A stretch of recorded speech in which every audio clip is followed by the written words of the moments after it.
I think ultimately, Knight is a very ambitious person. And for any person with ambition, you take the job.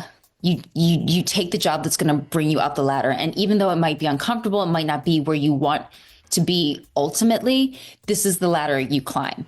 And Knight had just recently, for the first time in her entire life, decided to step out of the shadow of her very high-powered father, who she loves and adores, and they together had curated kind of like this path of how her career was going to go.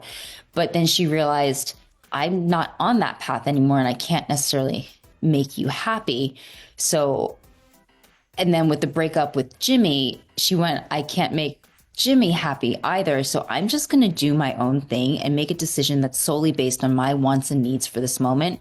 And everything was basically telling her, take the promotion, move up, leave this current situation, because it was starting to become overwhelming.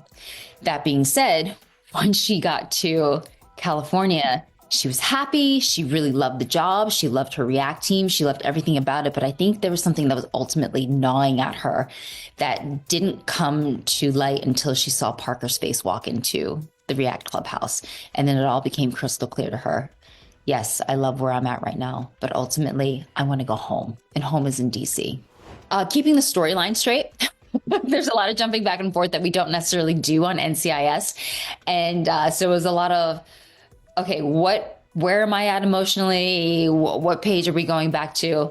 But yeah, I think one of the other biggest challenges was having Knight discover throughout the episode that she wanted to go home to DC and not have it be this immediate, well, I know I just said that, but not as, I think seeing Parker and then having her go, oh, I missed this. And as she's doing the job, realizing, I'm actually an adrenaline junkie. And as much as I love training the React team, I really get my fulfillment out in the field, chasing the bad guys, bringing them down and finding justice. And I think between going back to her team and fighting for Torres, who's her partner, and she would literally die for this guy, just that camaraderie and that teamwork that you create over 4 years through good and bad situations. I think she just thought, this is what I've been missing. And it's so hard to give this up. And yes, it's not a career